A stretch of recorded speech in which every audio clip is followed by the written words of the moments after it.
then again, who cares? Well, I don't want to hear people hearing me and crackling, They smacking.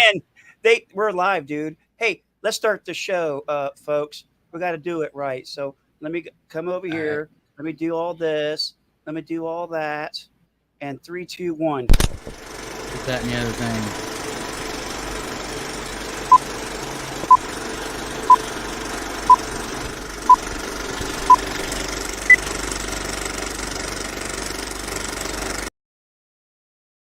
Broadcasting live from the command center located in Jacksonville, Florida, this is Military Witnesses to UAP. I am your host, Shannon Scott.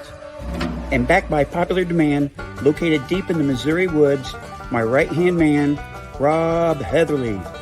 We both have assumed the duties and responsibilities of continuing the conversation. So, buckle up, hold my beer, hang on, and let's get started with today's briefings. You about to lose your job. You about to lose your job. Get this dance.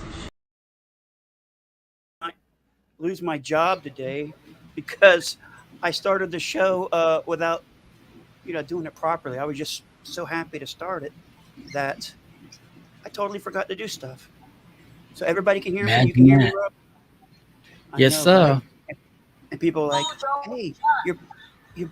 You about to lose your Oh job. my goodness, Get this this dance. dance. Yeah, we can You about? start a line dance with that, man. Mm-hmm. Okay, was that on my end or your end? Yeah. Okay. Anyways, What's I that? think it might have been your end. The echo of you about to lose your job. But Let me mute it. There I'm we go. just I'm discombobulated. Let's go ahead and take a look at an awesome picture I took. I think about a year or so ago. It's all about timing. It's kind of like jokes. It's all about timing. Sometimes it is in photography. This one's taken of a bald eagle in a perfect position over the Dames Point Bridge. Dames Point Bridge is a bridge that goes over here in the St. John's St. John's River here. All right, here it is. Bam! Perfect timing, Um, folks. Awesome. All right, so how you doing today, Rob? Everybody and was asking about you. trying to get, Oh, you frozen. That or you're having a seizure or a stroke? Because all we see is you just staring at the screen. You're froze up, Rob. While you're froze up, see if I have anything else here worth sharing. And all this stuff can wait. about There you go. I can hear you huh? now, Rob. Everything you said, I couldn't hear anything because you were frozen. But It says you chat is don't need disabled for anything. this live stream. What? What? I see chat. Okay, I'll try I again. see chat all up in here. Yeah. So let's see. No, he is. Or maybe I had the wrong one. Yeah.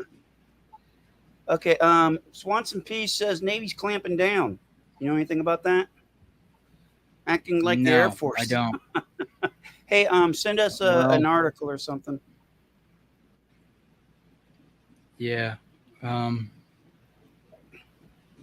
it's to be expected because Susan Go, Sapsu, Hmm. she wrote, she wrote the 2003 paper.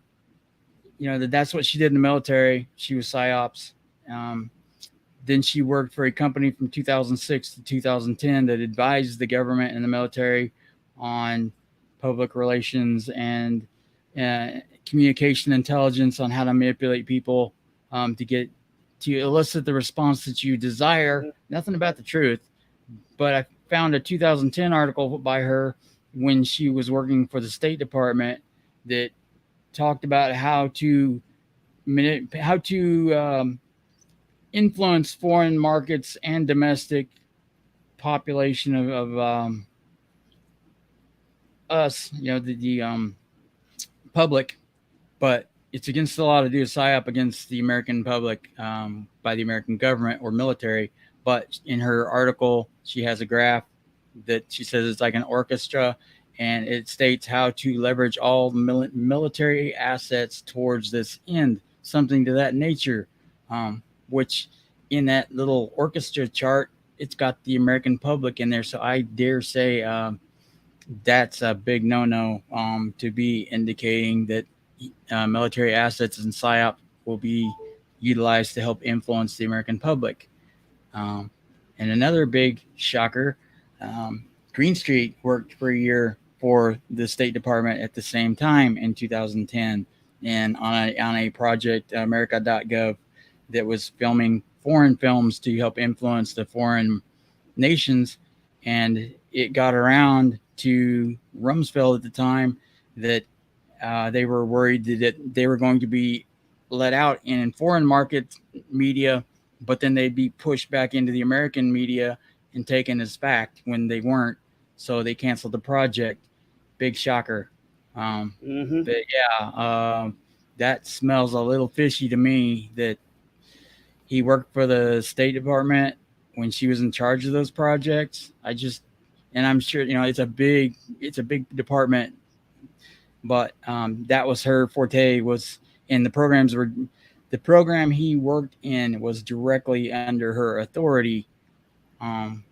He had worked on Occupy Wall Street and some other very polarized films of his political leanings. So I just have to wonder, speculate if, like I said, it's a big department. So I'm not gonna make claims that I can't substantiate. But he did work for that department that she was the head of at the time. So now he's getting FOIAs from her, and they're on a first name basis of writing emails back and forth, or he calls her Sue and all this good stuff. They got a very cordial relationship. I have to wonder, what the connection was back in 2010. It just seems a little too convenient. But like I said, the State Department's a big department, but she was overseeing those programs, and he was a you're not saying they're in cahoots. There's a possibility that may exist, right? It could. He worked for the State Department at the same time she was running the State Department. She was in communications. That's what she does.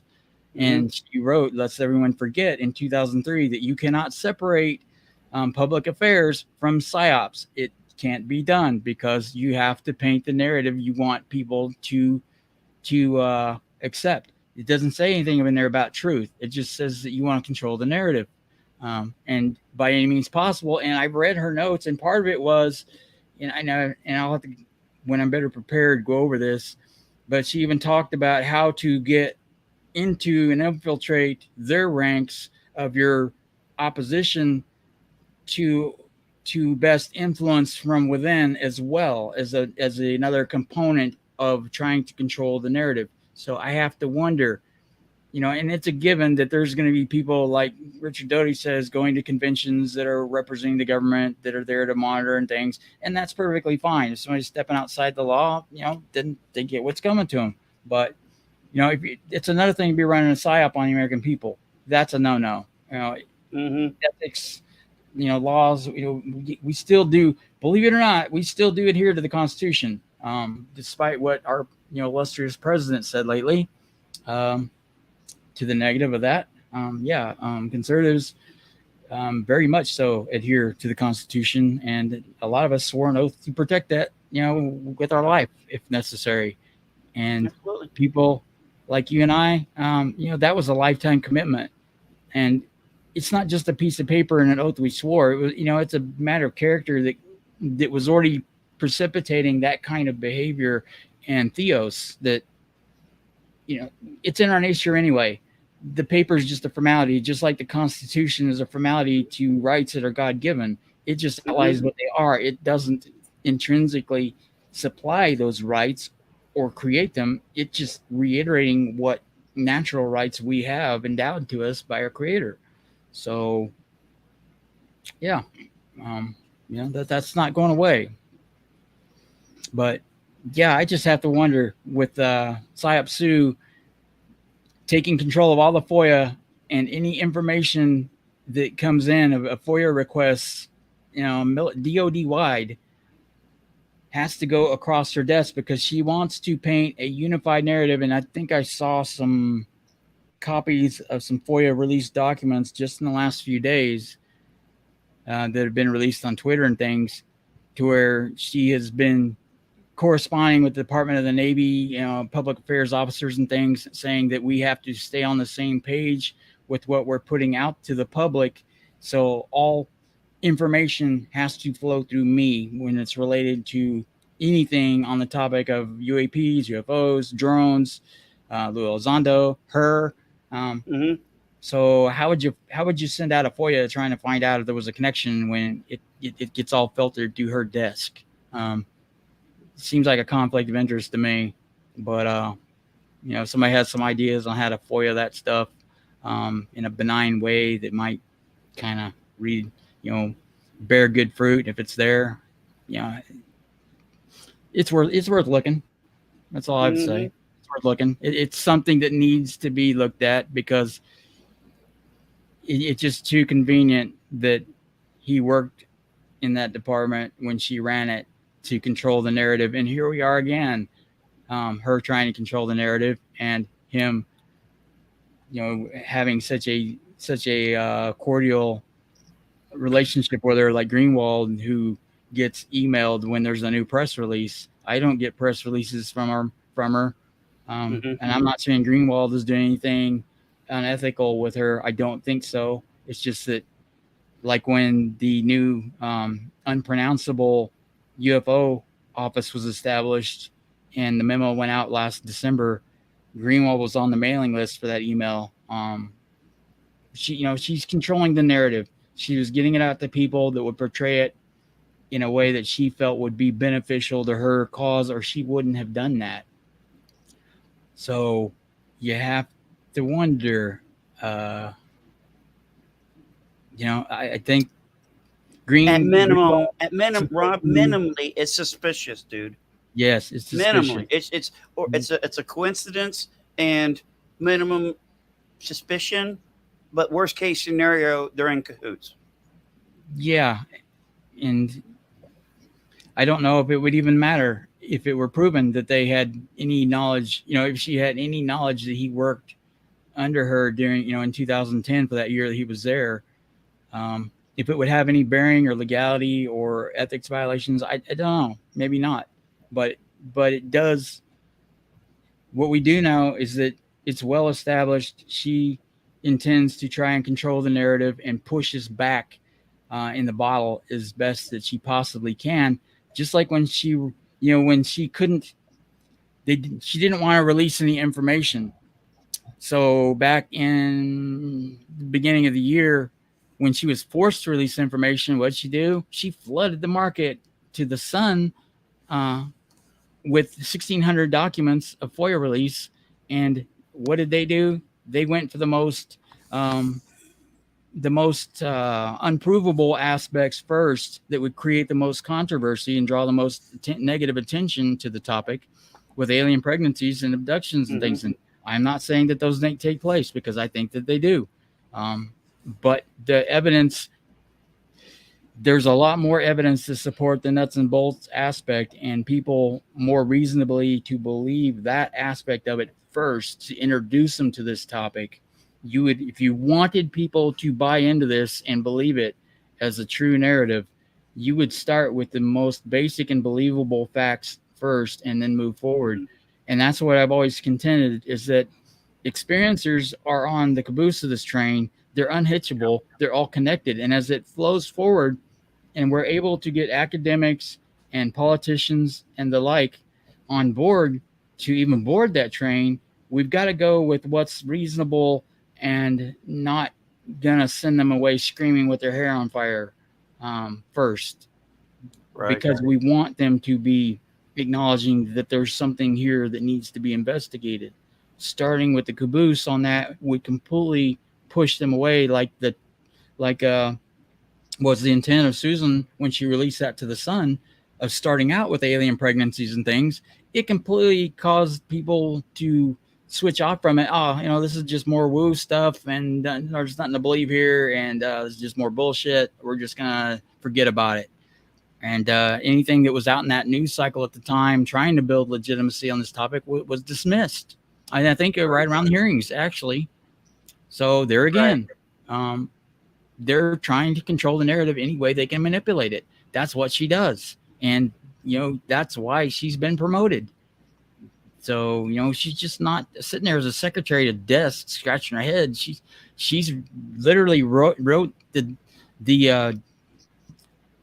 manual for the whole DOD of how to manipulate the narrative to portray it the way they want it, including against, the American people. Yeah. Dave's asking me if I've been following what one of our aircraft carriers hit here in the UK. He thought, no, I've been out of pocket for the last 2 days working on things, but I'd love to hear about it. If you could pop a link in here, brother, I would greatly appreciate it. And I want to apologize to Bob Berkins for not having that chess match. Partly, yes, I am afraid to play a game of chess against you because I think I'll get my ass kicked, but it'll be fun anyway.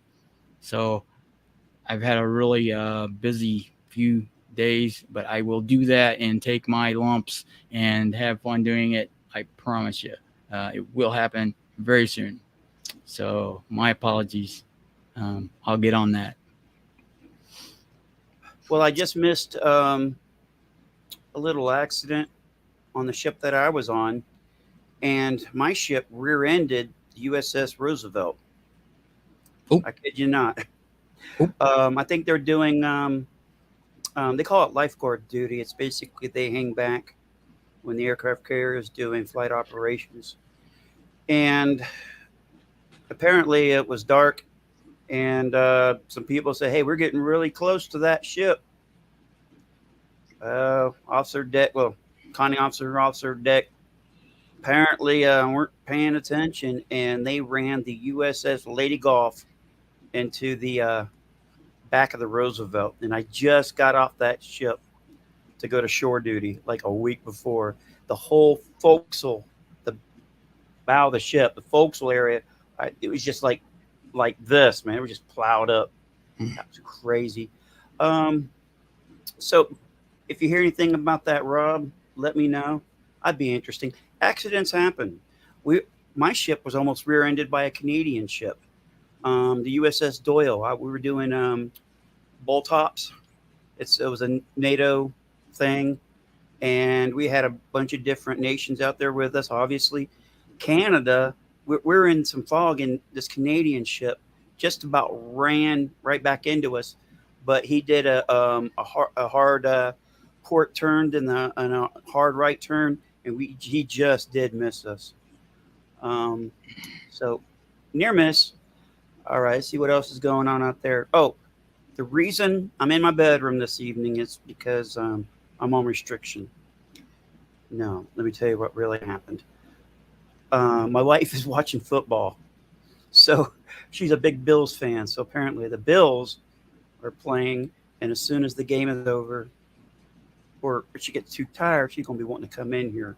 So I'm going to have to drop out of the studio real quick.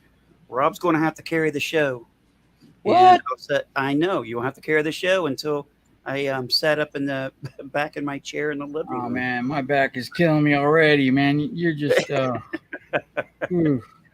Yeah, I know, right? Yeah, playing Jenga inside of a door for 3 or 4 hours, standing on my head with a wrench, blindfolded. Not fun. Yeah, we got Queen Elizabeth departure. Yeah, people are gonna. Yeah, I probably shouldn't make that joke. Yep. Well, hello, Linda. That name came up sometime this evening, didn't it, Rob? Anyways. Yes, it did. Linda, and we probably. I want to. Go ahead, Rob. Yeah, I'm sure that there's a lot of head scratching yesterday after the article Jerry McGowan put out. A lot of inconsistencies in that. I'm not going to speak ill of him. People I've heard that I know well for the last year have said that he can be a little difficult to work with. But talking with, I did talk to Lou about it a little bit yesterday. Can you still hear me? I can. Yes, go ahead. My computer. Okay. Lou mentioned, and I'm not speaking on the record for him. I'm paraphrasing what I can remember because we didn't go into this much. There was just a few things I did want to clear up with him. One of them was on the allegations made about Linda by Sean Cahill. They told me that Sean said nothing of the sort, and I can attest that in the several times that Linda's name has come up in the past year with Lou and a couple of times with Jennifer, that it's been brought up. They've always had extremely positive things to say about her. I've spoken with Jennifer just a few times about that. We mostly talk about other things besides any of this because, there are actual topics of friendships that don't include this kind of material. But they did want to make sure that she understood that they never said anything of the sort about her. But I'm adding in what I know personally, and I'm sure they'd be okay with that because it was positive, and I've heard it first person from them prior to this, and it was consistent with that they have never spoken bad of her at all. They've always spoke well of her. So I don't know about, the thing about the Masons, big deal. If he is a Mason, when he's trying to establish credibility, why would you put a certificate behind you on it within camera view or anywhere that's going to be panned that would draw more, potential conspiracy than already there? And I was a Mason for a little while. It's no big deal. It may, there may be some chapter ranks that are more not conventional of some sort. I have no idea. Ours was like a community service action group.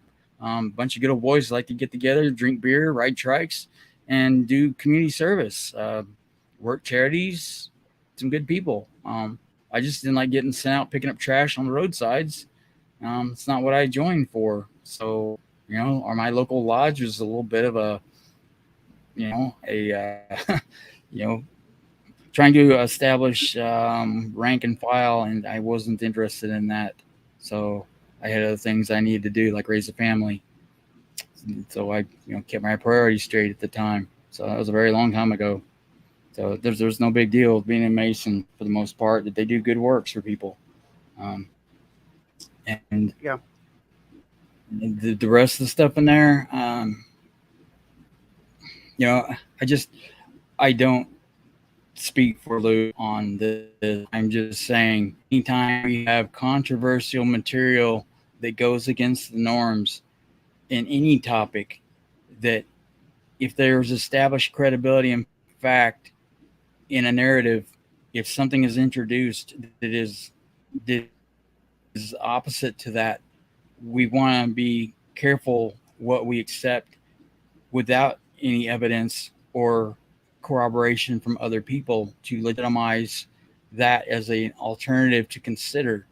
I was taught in journalism and things that we had to have at least two independent sources that are credible, highly credible, and if at all possible, to go back to the first source of material, any time that we can, to establish the most credibility and accurate information on a topic. So, I feel bad for the guy. I think that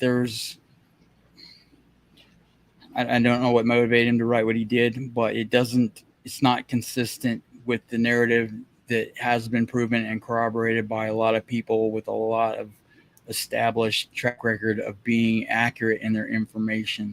So I don't want to give it a lot of oxygen. I hope he gets whatever is afflicting him resolved. I don't even want to speculate on that. It may just, he had a bad day. I don't know. Yeah. But he lashed out and hurt some innocent people, and that's unfortunate. I don't like that. I felt bad for Linda. I felt bad for Lou. I felt bad for Sean. The things that are alleged against him, it's just not cool. And he said that he didn't give a fuck if anybody believed him or not. He wasn't going to put the text up to prove it. Why go through all the trouble to write the article? And the only thing he proved was he was a Mason. He put his certificate up. That's great. But if you're going to make those kinds of accusations, you might want to back it up a little bit, or it's just gossip. Comes across like drama. Yeah, and you have to wonder about the timing of it too.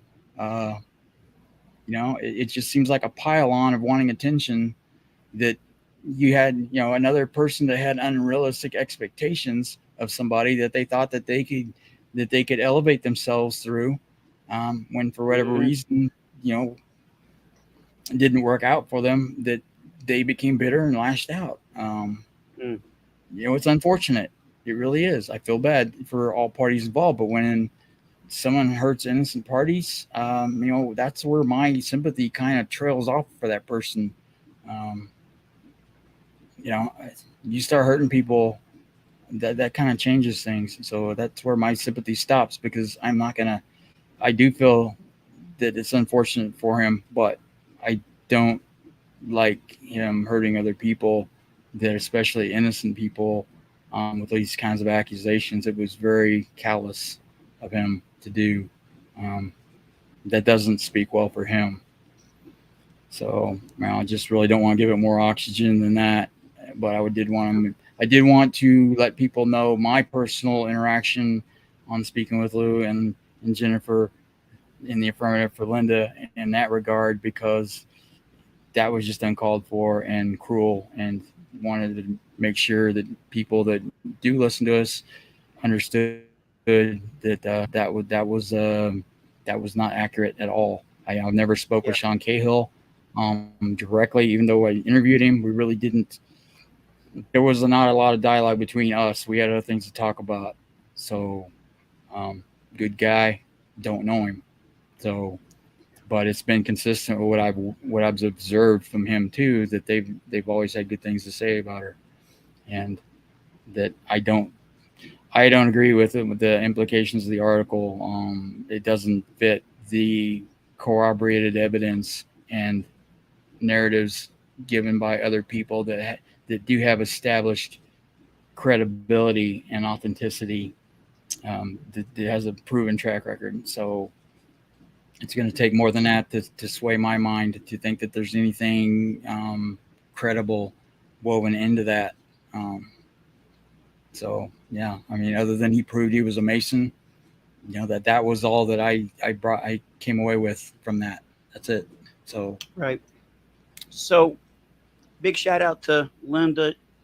I think it was on Twitter. She did a screenshot of one of her iOS devices, like an iPad or something, and talked about all the it was all the apps for tracking aircraft. So I had to go. I downloaded every one of them and kind of tried each one out, and I came down to one of them that I'm really liking right now. And what's so cool about it is that not only can, for you guys out there doing, you're wondering if that is an aircraft or UAP, UFO, want to know what it is? You get one of these apps, right? And the one I'm using right now is called Plane Finder. I kid you not. It's kind of like Skyview. If you guys know what that is, you can point your phone. Oh, that's Saturn. There's Jupiter. Oh, there's the moon. Oh, there goes the International Space Station, right? You have apps that do that. This one does that, but with aircraft. And so you can look. You can look at where they're at. You can see where they're going. You can see where they've come from. Give me 1 second. I couldn't find the dog. Oh, he's right here snoozing. Michael had just opened it. Okay. So Plane Finder. Now you can use it in a mode where you just hold up your phone and it uses your camera. And then wherever you're looking at, it'll pop up exactly the aircraft, the flight number, the pictures of it. And I just thought that was just so freaking cool. So if you ever want to know if something going by, take one of those apps, you can see what flight it is, and if it's at night, you can do the same thing, but use that sky view as well because the International Space Station comes over your house every once in a while, like it does mine. And if you don't look, Mine. That was a little embarrassing. so Man, that you just shot me happened. down in flames on that. Yeah, and I'm trying to I'm trying to throw you a bone, man. Trying to, okay, that could be something. Oh crap, that looks just like the International Space Station. I have Yeah, and recorded then when I just it so many times. There's even apps out there that let you know that tonight yeah, at X amount of time that the International Space Station is going to come over, and it's going to be from the it comes usually this southeast to the east. Take that back. The southwest to the west, and it kind of goes north to northeast all the time. And this is the so if it comes yeah. this direction, it's not the International Space Station. They always come from this direction. Okay. I do long exposures, 30-second exposures. I've done video using the Canon camera. And so I, every time it comes over, I try to make an effort to go outside, and hopefully it's not cloudy, and I can see it, and it really is cool. I was telling Rob last night. Every time I see it, it's as if it was the first time I ever saw it, and thinking Well, how cool it is. in my defense for getting so excited and sending you the video I shot and the 20 pictures on August 30th, um, the article about the UFO flap in Missouri, one of the sightings in Springfield that's about 70 miles from here, was on the same night that Anna was on her way to work at 4 in the morning and said, I got to go outside and see that there's something huge and shiny in the sky. And she was right. I took like 20 pictures of it and filmed it for a couple of minutes and went back to bed, forgot about it. And then I read the article yesterday and it stated that one of the sightings in Springfield was on August 30th. And I'm like, wait a minute, I filmed something a little while back. And I went and looked, and sure enough, it was that night. But it was the wrong time, and it was the right time for the space station. But that was one of the things I wanted to touch on is that UFO wave of sightings in Missouri recently through the month of August. It came over the Air Force Base up in Kansas City where they have nuclear weapons and stuff still and bombers. And then it went over toward Fort Leonard Wood in the mid-state and then down I-44 toward Oklahoma and Kansas border down my way. Right down I-44, which was very peculiar that it would follow that path into Oklahoma. That's the corridor that tornadoes take a lot. They call it Tornado Alley. When they come out of Texas and Oklahoma, they always follow up I-44. The tornadoes, it may be because of the heat range that's generated because of the highway that it gives it more fuel for the storm. But I have no clue why UAP would follow that corridor other than they wanted to be seen because, hey, Julie, we know that they don't do anything accidentally. So what are they, what again are they trying to telegraph to us as a message? We need to pay attention. And that's, the big crux of the push with Congress and what Lou and them are trying to do is get the whole government aware of this and the public that this truly is something that is not human that needs our attention.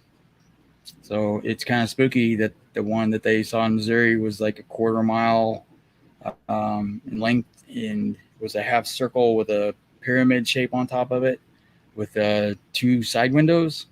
Kind of cool, but scary as shit in the same way. But I keep saying it and I will keep saying it. We should have been having this conversation 75 years ago. The reason we're not is because the government swept it under the rug. So, they didn't do humanity a solid with that, thinking they were protecting us when clearly this is trying to show some kind of intent or messaging to the whole of humanity. And 75 years later, we're just now starting to get where we should have been back, in the last hearing in 1965, even. Back then, it was, there was nothing to see here, and let's cover it up. And then in 69, it closed Blue Book officially on the record, above the table, and below the table, they just changed the name and ramped it up. But, there's a lot of speculation of people that have researched this in a lot of high positions and things like Jacques Vallée, that don't believe that there's one single entity that we're dealing with, that there's many factions and orders and magnitudes. And, with my faith in things and, of God, that this is, they're not mutually exclusive. There's room for both, because if the God I believe in is omnipotent and all powerful and eternal, then he created all things, and including whatever these things are that we're interacting with. And they're not a monolith. There seems all throughout history that there have been different struggles of them. And I found 3 nights ago, and I meant to send it to Dave, I found this phenomenal manuscript that is a comparative religions and myths that goes into demonology and Apkallu, angels, you name it, it's in there, from all the major religions of the antiquity forward, that was just mind-blowing to dive into. Talks in the Zoroastrianism and things. So fascinating read that just, and then it talked about Dr. Michael Heiser. He's got a PhD. He speaks like 7 ancient languages, has a doctorate in all religions, and ancient history, religions, languages. He wrote about the shiny ones that they call them, and the I forget the exact terminology right now, but I listened to a 37-minute lecture that he gave on it, where he talked about the compared them to gemstones, and being in the holy mountain, where they were just brilliant and shone like all the colors of every emerald and jewel, sparkling and beautiful. And they were cast down because, the rebellious ones, because they became too vain in their hubris and felt like they could exalt themselves above their creator, and were cast down for it. So that's consistent with a lot of the ancient narratives of where the gods were fighting with each other too, for the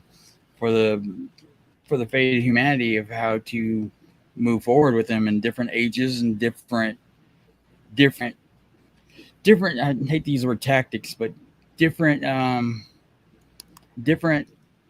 ways to try and lead humanity. If you believe, like Jacques Vallée, the control system, that this does kind of correspond with that too, because in a way, that's a way to, the control system, he doesn't give it a label because he doesn't know, and that's how a scientist should be. But in a theological aspect of it, that's what religions do as well, is to try and lead people in a positive way toward, as a group, to live the best life that they can, in harmony with each other. So, any major religion that is an affirmative, that is to do good works and treat people well, I don't dismiss. It's just, it would be very short-sighted of us. Yeah. So I think that, we've had entire civilizations that went away in antiquity, starting with Atlantis, that, the survivors said that their hubris was their downfall, because their technology got too big for their britches, and they got taken down. And there's been a few different ages since then. And I think the last one might have happened in India, that they got spanked and disappeared. It seems that, a lot of the research I've done, that the megalithic construction stopped about 3000 BC or so, but there are a lot of temples in India that aren't megalithic, that that were constructed, and then the civilization disappeared, but the temples are still standing. And that's odd. That's an anomaly for the rest of the megaliths. And Genghis Khan did a hell of a good job of taking down the megalithic structures clear off to the Mediterranean and pulling all that crap down. But he didn't make it into India to demolish those. But there's even legends of him destroying Solomon's flying carpet. I got to look into that more when I get time. But that's just amazing. And that's another thing. It was said that Solomon was told how to get dominion over a demon that had a tool that was the size of a mustard seed that was powerful enough to cut and place all the blocks, because he was instructed by God to cut it with no iron. And he found this, the demon told him where to find this mustard seed sized tool that could cut all the block, and everything he needed to do to construct it. That thing had the power to do it with. And it seems that kind of reflected what the Ark of the Covenant could do. Some of the evidence that's left on Baalbek shows that there was a very high-powered energy weapon along with the saw marks, and there's high metallic, complex alloys that were left in the saw cuts that weren't natural. But there's also microspherules, which are melted tiny little melted balls of glass that can't melt like that unless you have a very high heat. That has to be like a comet or a meteorite or something on that magnitude. It's like over 3,000 Fahrenheit or something like that. So a low yield nuclear device could do that. Thanks, Dave. The Star Watchers. They're not the Sabians, but there may have been some of the affinity of. They shared some of the same knowledge as like Haran, that their observation tower of the Sabians and stuff, where they had, and that led to Sagmatar that held. It was legend in Turkey of having the world's secrets and celestial knowledge and all that contained within it. And there's another connection that I wanted to remember. On top of it, there's a poem and a legend that stated that there was a basketball-sized gemstone on top that shone as bright as the sun. And anybody that tried to approach it, pull it down, spear it, rope it, whatever, they were just destroyed, decimated from the energy of it. And only the worthy could approach it and see within the well that contained all the information of the universe within it. And that thing goes back 7,000 BC. There's something consistent about those high energy artifacts. The Jed that they had in India that they created, they were talking about fighting each other with, that was akin to a nuclear weapon that destroyed them. Dwarka, I believe it was, and they've actually found that city. It wasn't, and there again, when they went out to prove something wasn't real, they found it. But it was offshore. They went. It was a really big story in the media, but then the government came in and said, until we can excavate it properly, no one's going to touch it. So no diving, no information out of there. It was completely shut down. But it's there. But back to the other story of the UFO flap in Missouri, that's consistent with them not being happy about nuclear weapons. Right. If they're tracing from Whitman in Kansas City and going across the state and then coming down 44, were they following something, and was there something transported?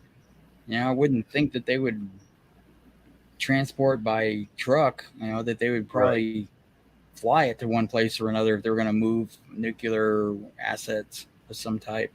But maybe they were moving spent fuel rods or something. I don't know, but we need to figure it out. And that's the whole issue I've had with this, that I am not happy with the government for concealing this for so long. is that, if they're let's say worst case scenario, if they want to deproliferate, because all indications these beings have lived here longer than us, so that they're native to this planet as well.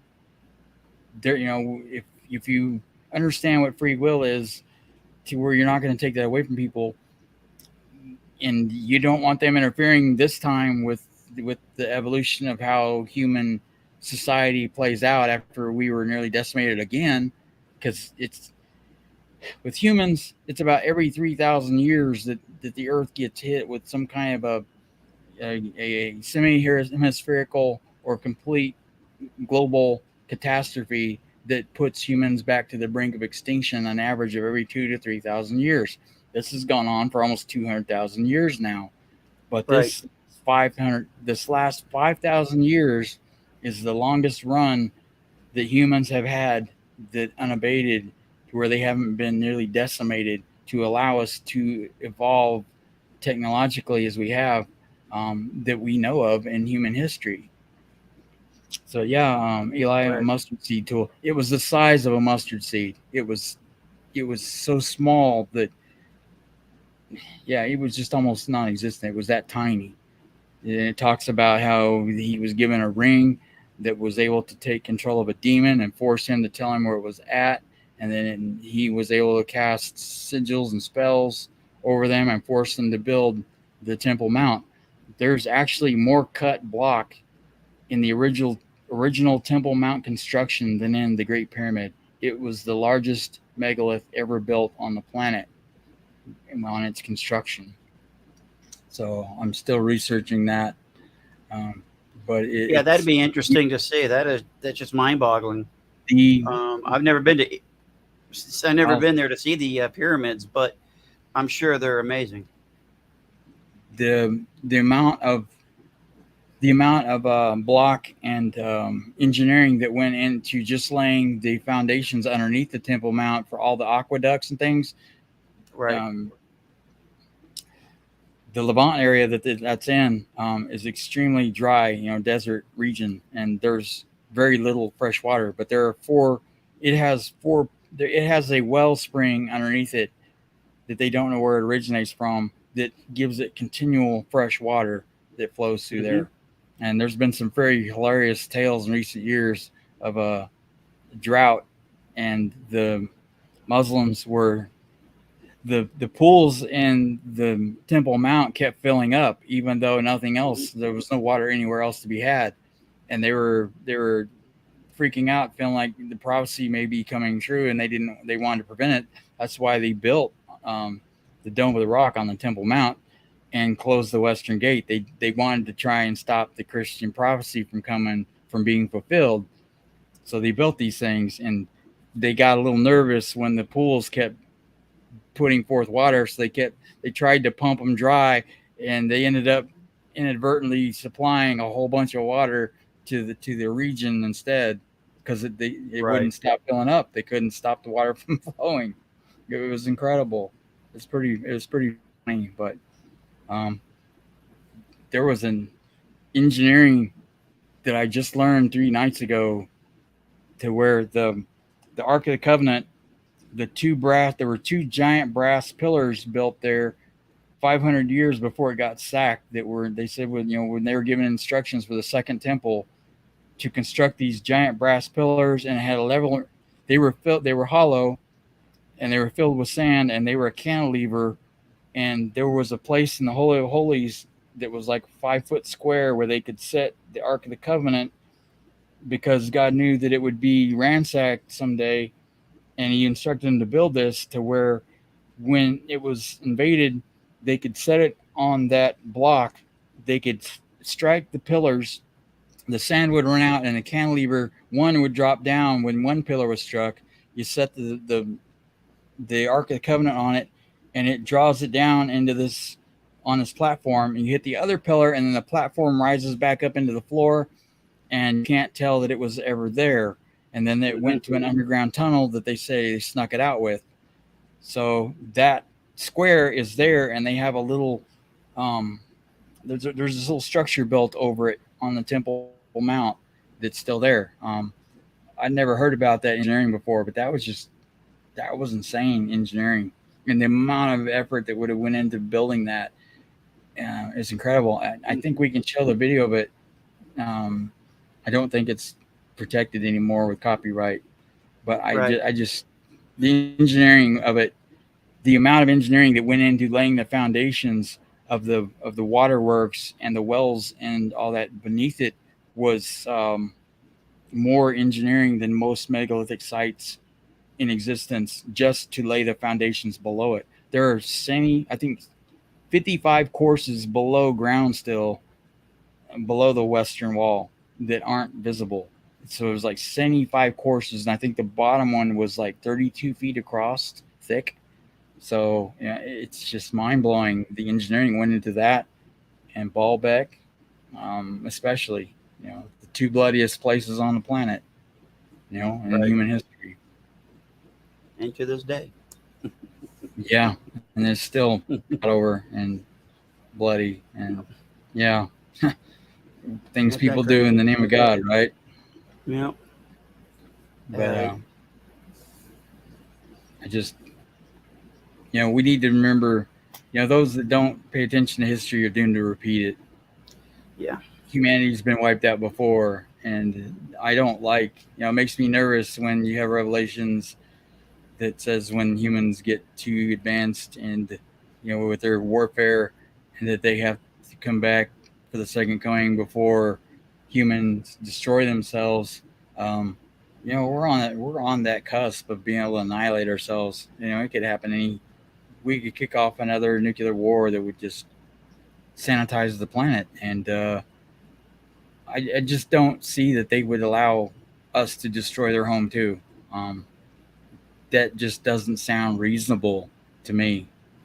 So what would they be willing to do to stop that? Are would they just deproliferate and eradicate the nukes, or the nukes in their enclosures, or the nukes, the enclosures, and the military? Where would they stop? Right. I don't want to find out. That terrifies me at the thought. So, as a whole of humanity, as a civilization, we should have been discussing this 75 years ago when this all started. But no, here we are now. I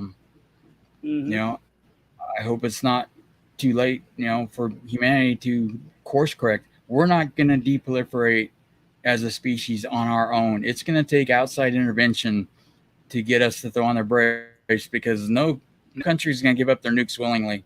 There's no, Right. You can't establish that kind of trust. Of saying, okay, well, look at Ukraine.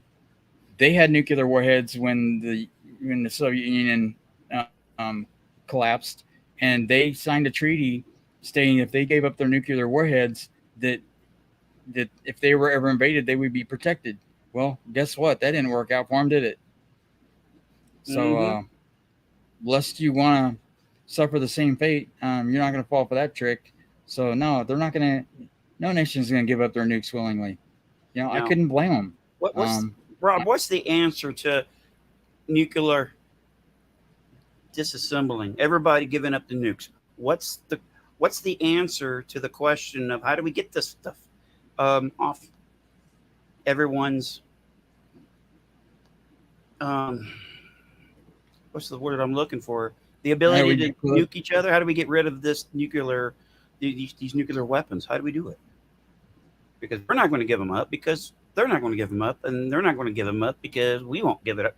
It's almost as we need to have, and I said this twice now, we need Superman Quest of Peace movie. Yeah, somebody coming along, taking it and throwing it in the sun. So we need an intervention. Yeah. I mean, flat out. I can use my imagination a little. I think everybody can. Wouldn't it be cool? Like, finally, we find out that we're not alone. We know this anyway, right? We're not alone in the universe. And then let's continue here, that they've been here the entire time. They've just been hidden under our oceans. George Hernandez is saying that remote viewers looked at the year 2060 and said there was no nuclear war cataclysm. Yeah, but what did it take to get to that point, though, is my question. Yeah. What transpired that we didn't have a nuclear cataclysm? Did we decide not to go to war on our own because we've got China inching closer to Taiwan, we've got Iran inching closer to Israel. If a failing Russia would go nuclear if anybody tried to step in. They've threatened to use their new nuclear assets to cause 600-foot tidal waves onto the British Isles and decimate them with radioactive tidal waves. It's just getting too crowded and too volatile of a planet with us, and we're not breaking that groove. But Reagan hit it on the nail on the head. That what would he asked Gorbachev, I think it was, if we became adversarial against a alien power, would we join together in forces to stand against them? And I think it was an affirmative. But that's suicide to try and contemplate. It's not to say that we wouldn't try, but I don't think that's the answer to try and fight off something that has that kind of superiority. That's just asinine. I think there are other answers, and I don't believe that it's a monolith, that there's one side that's just pushing for humanity. I've heard a lot of credible people speculate that it seems to them that there's one essence of this phenomena that is pushing for disclosure, and one that wants to try and suppress it again. That one's for humanity, one's not. Right. So there was a lot of envy from the creation of mankind, if you want to believe that narrative, that they were jealous of humans and wanted to see us destroyed. So I don't know the answers. I just know that this is not the answer of ignoring that there are non-human entities out there. Whether you want to believe in a religion or not, that's fine. You don't have to. That's really not the big question here. It's that there is a non-human presence that is trying to telegraph a message, and it has been on modern society of humanity, and we've ignored that and not contemplated it as a whole, to where all of the peoples of this planet know that it exists, and what it's, and the totality of how frequently and where it is manifesting. That's not being shared. And until that becomes public knowledge to a high degree, we can't have an honest conversation about this and even begin to speculate on how to resolve this problem of humanity that we're facing. Because even if we have a natural cataclysm with our nuclear reactors and stuff, that we could decimate the surface of the planet for 10,000 years to make it uninhabitable. It would just we could have another great die-off. And then Linda just said the defense board with Kissinger on it meeting this week is suspicious. You know anything about that? Because I've been out of the loop too. Yeah, I don't know. But I'd be interested to hear about it. Yeah. All right, folks. So, Sawan, you're right. That's something I've worried about too. If they took away nukes, would they be there to fill in the imbalance of power, the power vacuum that would ensue? Because the minute Israel gives up their nukes, Iran's going to march right in. It would cause, there could be a world war because of that, but it wouldn't be fought with nukes. Do they give a shit? We don't know. That's these are things that need to be talked about, and we're not talking about it. We're still arguing of whether there's truly, if drones are non-human or not, technologies. We can't get past that point yet. So, because there's still people that are, for whatever reason, pushing against it to not let it come out because of maybe greed and power. Money and power corrupt a lot of people. Absolute power corrupts absolutely. So, they're not concerned.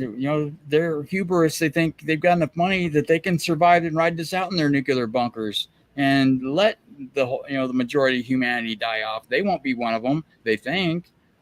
So, that just not, that doesn't work for me. Mm-hmm. They don't have the authority to speak for all of humanity and control the narrative.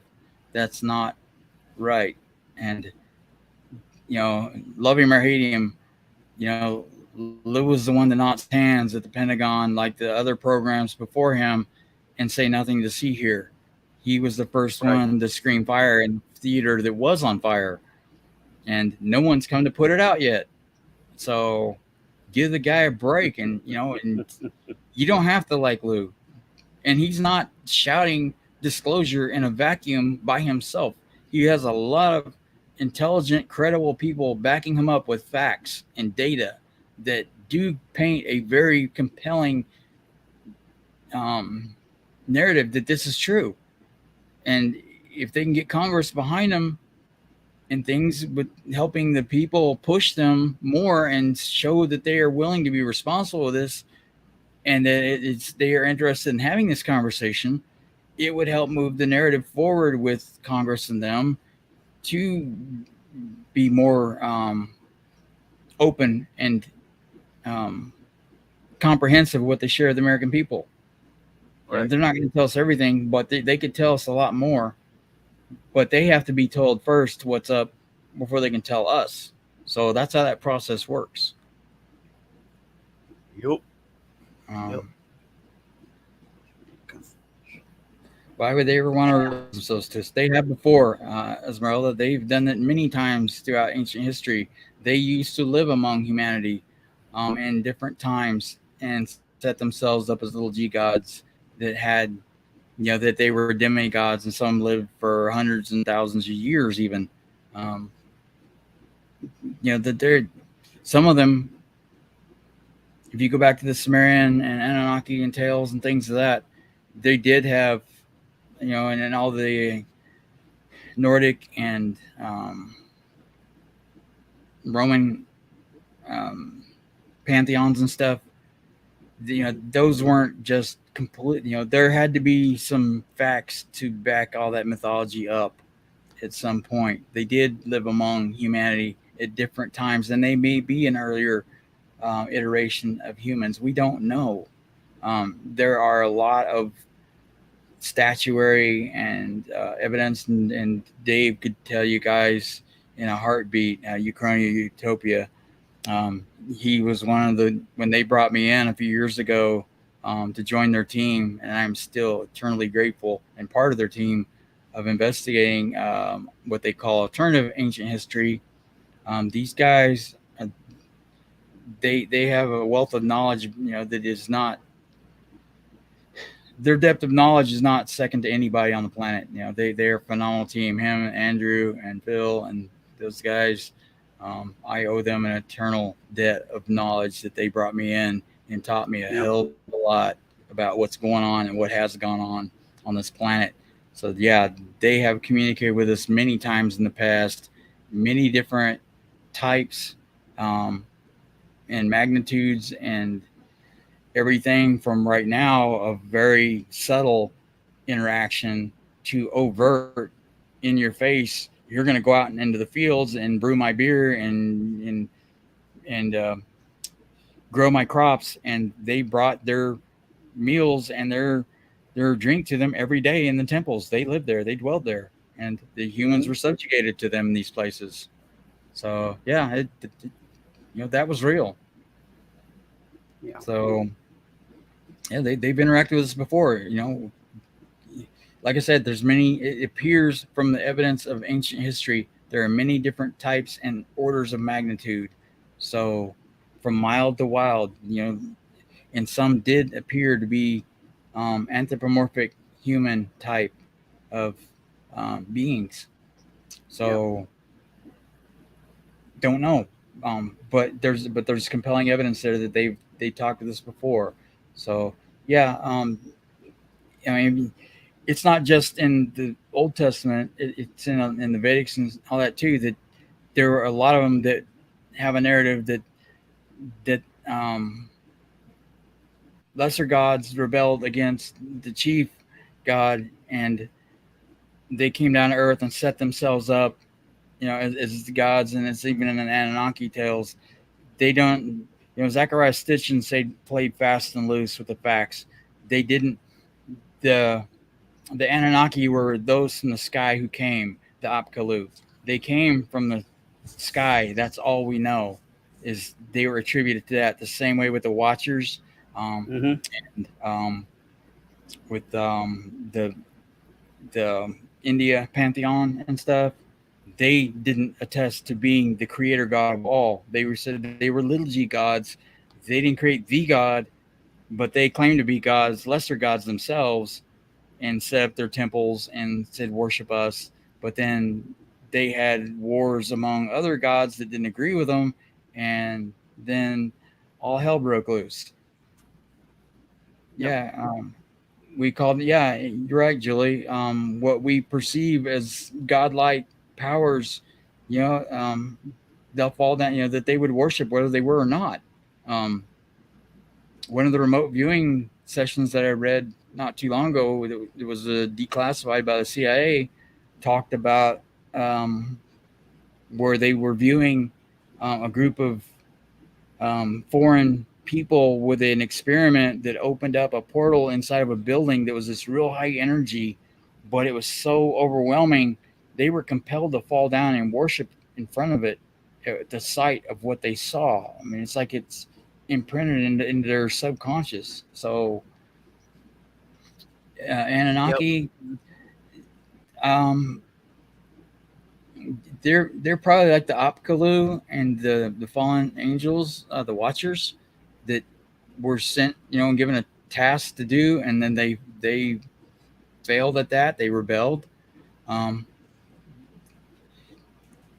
They could be, whether you want to call them ancient aliens or interdimensional imposters, they could be our supernatural beings. I don't know how else to describe them. There are, I think, non-godlike entities that are higher beings than us that aren't attributed to being gods themselves. They don't see themselves as that. They aren't that, probably. But there are so many orders of magnitudes out there that we have been veiled from. We just don't know. All we can do is look back in history and move forward from there. And that's something that I want to get Dave on, soon, and Andrew, and go over this, because these guys have been doing this. And Dave has been into ufology and ancient history for decades. This guy knows more about it, I think, than anybody else I know. So, I'd love to get these guys on and talk to them about it. We modern humans, there were about 6 different types that goes back at about 300,000 years ago. We're the last of it. We're it. Even the little people and all that, they truly existed. They still do. They went underground. There's evidence of that. And why, if there's little people, why aren't there large people then, like Bigfoot? We can't dismiss that now either. That's not off the table now. So, it just a lot of things that we thought were not true. We even found out that the government was behind the National Enquirer as part of their psyop to muddy the waters of anything that was credible. So, I had to retool and start from scratch on what I believed was possible and what wasn't a year and a half ago when I started down this trail. And another thing Dave was right about was that this community eats their own. He was damn right about that. Holy cow, did I step into a landmine. He warned me, but I didn't listen, and I got blown the hell up. But I'm not, I think it's too important to back away from. I think the implications of what's at stake for all of humanity are too important to let the discord push me away from this topic. If I feel like I can affect it in a positive way at all, I'm going to stay engaged with it. I believe in the people in this that are in it for the right reasons. I'm not going to back away from it. It's just too important. I think the foundations these guys laid to help me understand what happened in antiquity moving forward, because the contemporary people investigating this, like Lou and them, they don't have a fraction of the ancient knowledge to give them a comprehensive viewpoint of what we're interacting with, that we have done this many times before as a species, in every capacity, from minimal to overt and everything in between, in many different types. So we don't know what we don't know yet, but history does give us some glimpse, and that's the only way we're going to even get a toehold of understanding what this is, because there's no evidence that what they're telegraphing now, there's nothing to say that they're going to come down and introduce themselves at any point at all. Nothing. We don't know. But you can't assume that they're going to. And just because they're increasing their numbers, they're not happy about the nukes. That part is apparent. That's becoming more apparent. But they could technically come out, destroy all the nukes, and then go away again and never say a damn thing to any of us. Not a thing. So the only thing we do have factually, evidence-wise, to give us any indication, because the only way we truly know the nature of something is to observe it over time, to watch it. You can't go by what it says. You have to go by what it does. Let's watch its actions. So we have a precedence of this. We can look back at ancient history and roll it forward. And these guys, they know their shit, especially with Dave knowing ufology and the ancient history. He's taught me a lot, and there's a lot more that can be gleaned from that moving forward. And I really want to have these conversations with these guys and women, both. It's a conversation. It's something that we need to. It's something that the public can research. We don't need a clearance for that. It's all there if we know where to look for the information. Right. And I've been compiling a lot of that information over the last 5 years that I've been on this topic of research. And these guys have got catalogs that would blow your mind of their body of work that they've socked away. So it's just a matter of getting it out to the people. And we're working on that. Disseminating that information. I'm looking forward to it, Rob. Seeing you describe some things that I've got to see. I've really got to see with my own eyes. Yeah, I'd like to see that report, Dave. Just anthropology listed. Yeah, and that's another thing. Skara Brae, when I first started on this journey with them 4 or 5 years ago now, Skara Brae in northern Scotland, people heard me talk about it before. I'm going to talk about it again. It was uncovered in a storm in the recent decades. And it's an entire community from Megalithic times that goes back about 3000 BC. And the thresholds in all of this community are about 30 inches tall, 3 feet maximum. The beds are 3 feet or less. This isn't Inches, this isn't an anomaly.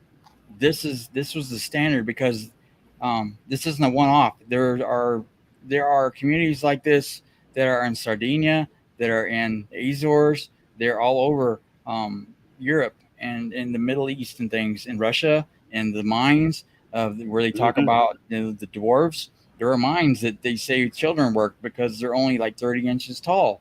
You'd have to crawl to mine them. But these were entire communities that were not just outcast dwarves. These were real little people that were all over the planet at that time. Where did they go? They still believe in the Fae in France, which was the last stronghold of them. They digressed from interacting with modern humans about 1900 was when they really tapered off of interacting with us. Prior to that, there's all kinds of evidence that they were interacting with humanity in different ways. Some of them pretty rowdy. Even where Lou lives up in Wyoming, they had Pedro, that was this little 18-inch tall guy that they found in a lotus position that was mummified well, he was freeze dried basically, but he was inside of an ancient cave, Indian cave, a sacred cave, and there's still pictures of him. But wouldn't you know it, his skeleton was somebody wanted to borrow it for studying and disappeared. Yeah, big shock on that one. But the archaeological evidence in that area indicates that they're finding remnants of tools and all the other stuff to indicate that there was a race of little people living there. And the Native Americans have legends and things that go back, many hundreds of years, and they say that they still live there in these mounds and stuff, and that they were vicious warriors, and that they used to war with them back until the white settlers came in, and then they digressed from there as well. But their shamans still are able to talk to them, and some of them are pro-human, so they will help give advice and things and prophecy if they give them the proper respect. So these are all things that we've been veiled from by the Vatican and Smithsonian. Every time they find these things, you always hear the tales of, well, the Smithsonian called in and then everything disappeared. Well, that's true. We've dug into that. Same thing with the Vatican.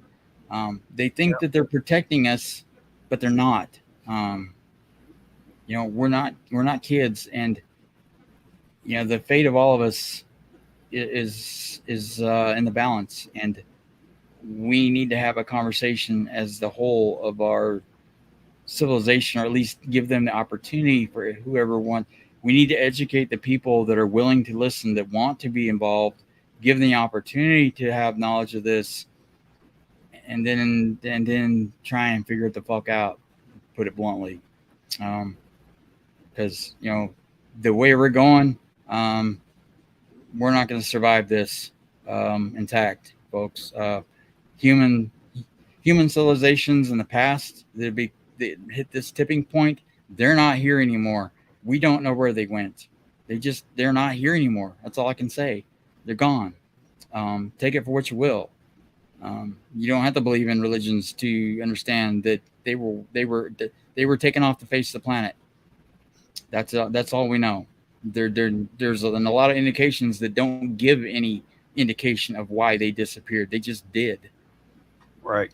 Some of them were pretty obvious with the flood results and things like that buried them under 40 feet of mud and clay. But other places, no, they just weren't there anymore. So yeah, we need to. They've sanitized our history when they shouldn't have, and those precautionary tales were relegated into mythology, and it shouldn't have been. That's our true history. It shouldn't have been buried. We need to know the lessons of the past so we don't keep making the same mistakes again over and over. It's just ridiculous. Yep. Hey, so preview for tomorrow's broadcast, I'm going to be doing a what's the word I'm looking for? I'm getting something pretty special in the mail tomorrow, and I'm going to try to tell everybody about this. It's my view, in my opinion, that it's the biggest bang for the buck when it comes to cameras. I'm getting if anybody knows this camera, it's called a P1000. It's from Nikon. Yes, it has a very small sensor, about the size of your cell phone.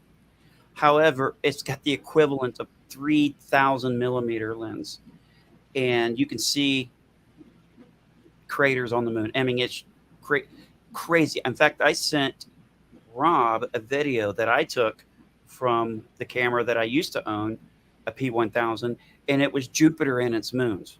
I mean, it's just beautiful.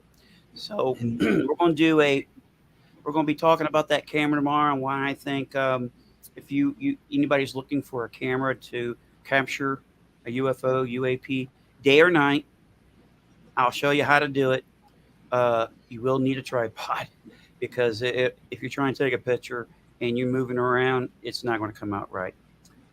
But we're going to probably stop it here this evening, because I am very tired. I had to get up at 5 o'clock this morning for appointments over at Mayo.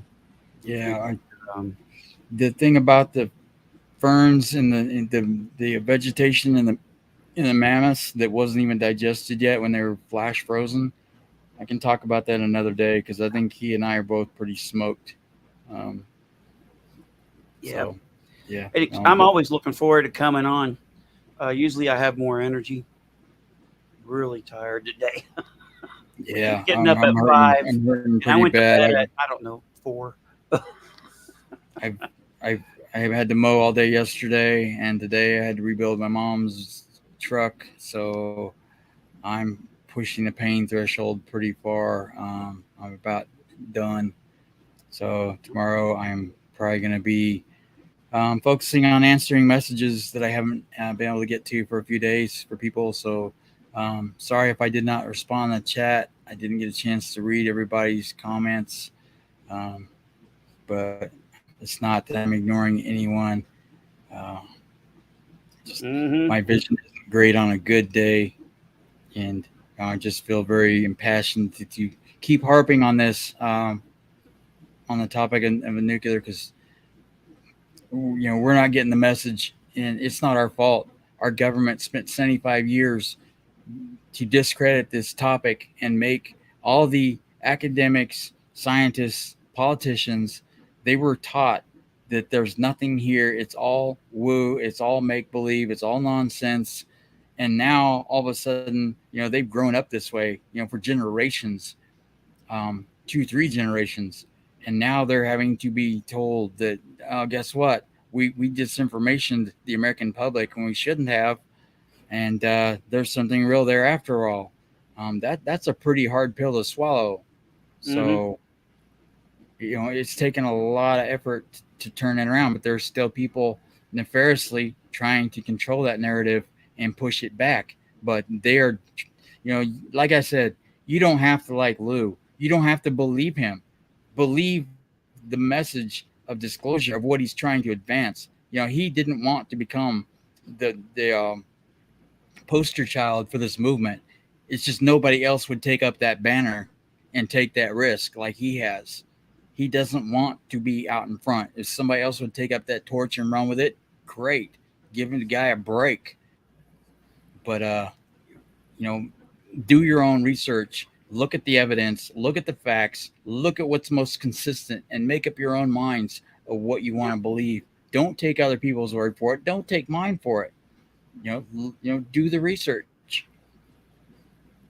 Yeah, It can especially help don't guide believe you people on where who to don't go. have any evidence whatsoever and tell you that there's a bunch of blue aliens, that Yeah, are going to have us descend to the 5th dimension, and we're going to leave our bodies under a UFO. It sounds like yeah. a Elevate to cult the to me. 5th. Hey, Dave, would you mind to throw your link to your YouTube channel in here for me?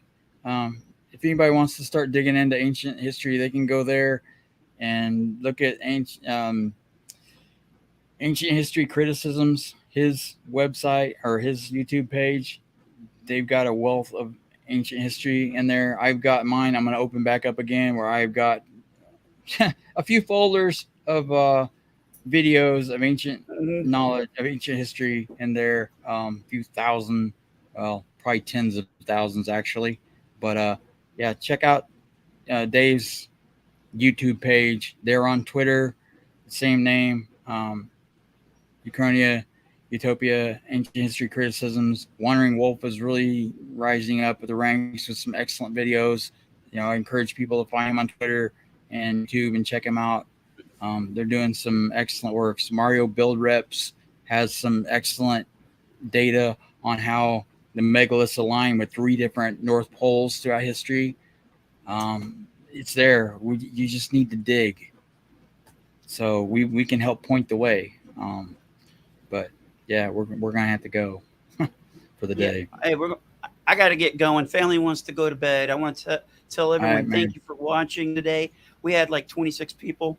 Anytime we go over, anytime that we will go over 53, it'll be a record moment for us, and I'll interrupt Rob, and I'll thank you guys for doing that. But Yeah. this has been a heck of a great Go ahead, Rob. What are you gonna say? Yeah, Julie made an excellent point. Listen to the people who don't talk about other people but discuss theories and experiences. Yeah, we're trying to be a no drama channel and just focus on the topic and the facts and the data and the implications, and not have the discord, because that's not productive for anybody. So thank you for bringing that up, Julie. Appreciate you. Good to see you, Red Panda. Lunar, yeah, we definitely would like to hear more what you have to say sometime. But for tonight, we're going to have to say see ya. See ya. Oh, make sure you hit that like and subscribe and hit that notification for our Please. video we'll probably have tomorrow. And here we go. Anything else, Rob? Stick a fork in me, man. I'll take care, all right? Nothing but love for you. Nothing but love for you. You think they have any clue what's about to happen to him? Oh, not a chance in hell. Good night.